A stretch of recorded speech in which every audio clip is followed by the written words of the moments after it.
Sam Dunn's all-new podcast, Caught in a Rant. Available now, exclusively on Patreon. Howdy, Banger pals. Blayne Smith welcoming you to another Overkill Reviews Bangers Weekly Heavy Metal Review Show. Taking a break from the normal aggro doom and gloom, I'm covering a heavy metal record. Hell yeah, let's get into it.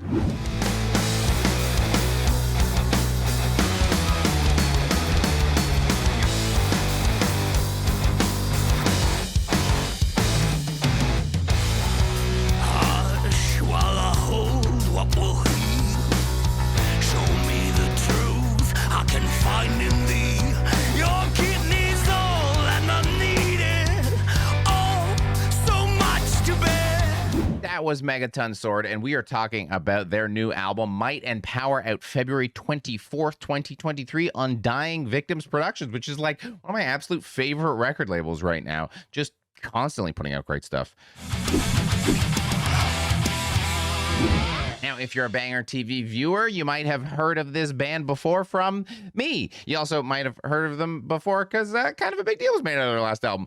They're a Swiss band formed in 2018. They released an EP in 2019, and then 2020, they released Blood Hails Steel, Steel Hails Fire, which I immediately threw in Metal Monthly because it rules. It's a fantastic record, and a bunch of people popped off about it as well. So now they're back a little over 2 years later with their second record. Can they top a record I was already thrilled about and as a band that I'm already jazzed about? It can't. Yeah. But it's close, right? No, it's not. Yeesh. You know I love a good opportunity to dunk on a record, but this one's a bummer for me to do because, yeah, like I said, this was a band I was really jazzed about. You know what can put me slightly in the mood for a dunking, though? Which one of you listened to that last record and went, you know what this is missing? A ballad. And not like a sort of ballad on the fence ballad, like dust off the keys, we're playing a ballad. Was it you? Was it you? It must have been one of you because it's here and it's called Babe Eternal. Look, I know some of you think that ballads have their place, and I disagree strongly, unless that place is the garbage. But this is a band called Megaton Sword presenting an album called Might and Power with a amazing Pablo Girardi cover of, I don't know, Slimer trying to fuck Cleopatra's corpse in a future museum. It just really doesn't feel like what I am being advertised is what I am getting with a track like that.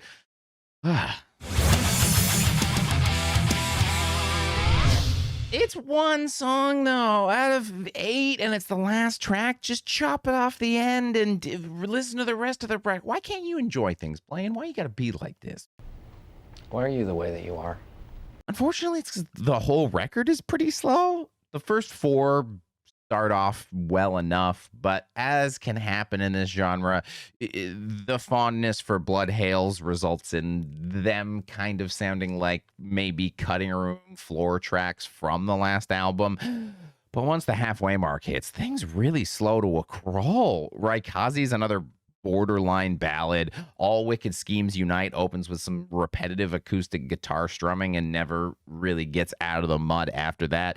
So by the time Might rolls around, I don't know, it might be a good song, or maybe I'm just excited to have a little hit of energy after all that dryness. It's hard to tell. And even if I do like the song, it's sandwiched between that and Babe Eternal. So I don't see myself ever really getting to that track again outside of listening to it repeatedly all the way through for review purposes. And even when you like the part of a track, it's generally not enough to sustain the whole track. Like Cowards Remain, mixed feelings about it. But when I do like a part, there's then a lack of stuff frequently in other parts. Like, listen to this lead into the guitar solo and the guitar solo itself, and tell me if you're satisfied with the portion size at this restaurant.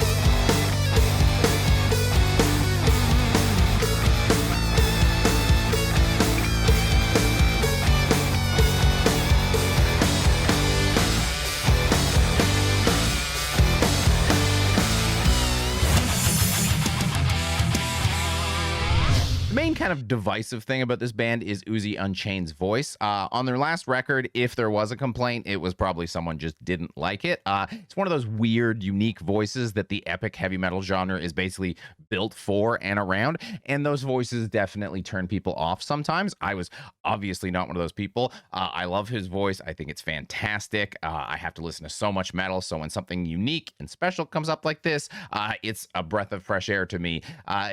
Maybe it's one of those acquired tastes of the genre, but like any funky acquired taste, once you acquire it, it's amazing and fantastic, and people that don't like it are dumb. It's a real truffle of a voice. Your voice has wings.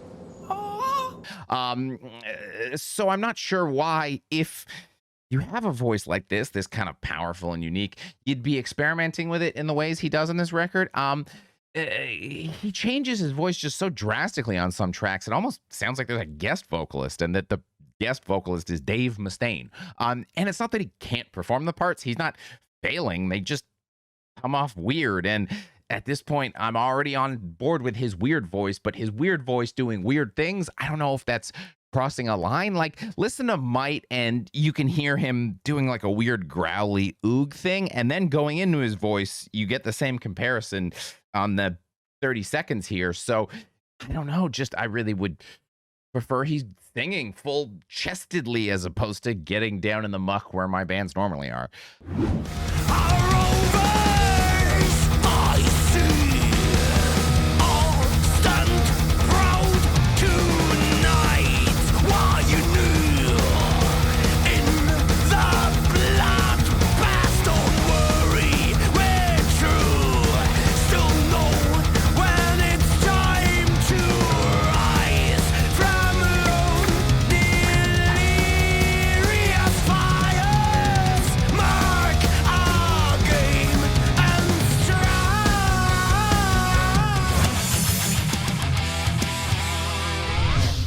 The relax was meant for me, not you. You can ignore that.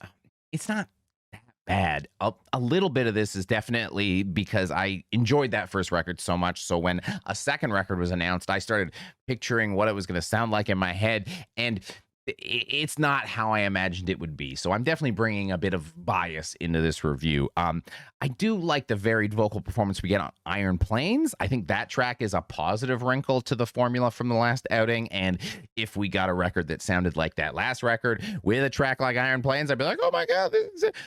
But ultimately, even the songs that I think I like, I keep waffling back and forth on whether I do like them or not. Sometimes I'll listen to them and go, you know what, I'm being too harsh. And sometimes I'll listen to them and go,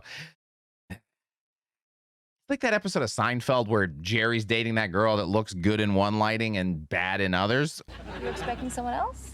You never know. The album is a two-face is what I'm saying. I can see some tracks in one light, but then I can see them in others, and it's just leaving me with really mixed feelings about the whole thing, and that's not what I thought I was gonna feel.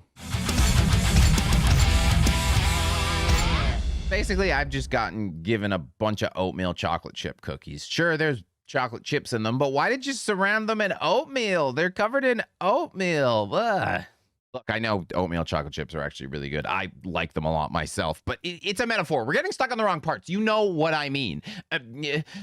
There's a power and intensity that was on tracks like Blood Hail Steel and Songs of Victory on the last record that isn't here to connect the dots, and I don't know where it went or what they brought in substitute of it. I can understand when bands want to like maybe do a softer record. It just feels strange for record 2 to be the one where you let your foot off the gas a little bit. I don't know. I mean, I'll still be waiting for album number 3 and see if they recover. And if album number 3 is good, all sins forgiven. Everybody slips up sometimes, but until then, I have to give it a 2.5 out of 5 skulls that are very bummed out about this. So that's the bad news. The good news is we still have shoutouts. You love shoutouts. I love shoutouts. Yay. The slightly weird news about the shoutouts is February is a bit of a slim month. So I haven't been able to bring you 3 records that sound exactly like this record. I've brought you 3 records that get increasingly different as they go on. But they are 3 great records that I really love. So Yeah, expand your horizons. The first and closest to this record would be Air Raid's Fatal Encounter on High Roller Records.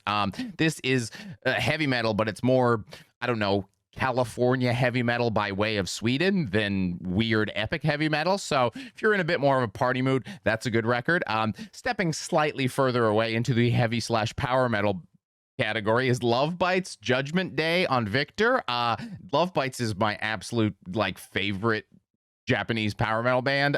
It's a group of 5 girls that are all disgustingly good at their instruments. So if you like weird heavy metal, I mean, power metal is one of the weirdest heavy metals, so expand your horizons. And then I just have a death metal record for you, which isn't related in any way, because the nice thing about this sack is that there's always death metal records in it. It's Street Tombs Reclusive Decay on Carbonized Records. I mean, how are you not gonna love a band called Street Tombs? What does that even mean? I don't know, but I'm on board. That's been the review. I don't know. The record comes out this Friday, so once you have a listen, I don't know, let me know what you think. Did you agree with me? Did you disagree? Am I not giving this record a fair shake? Am I being too nice on this record? I don't know. I need help on this one. I really do. So let me know down below. I'll see you there. And until next time, I've been Blayne Smith. Gone.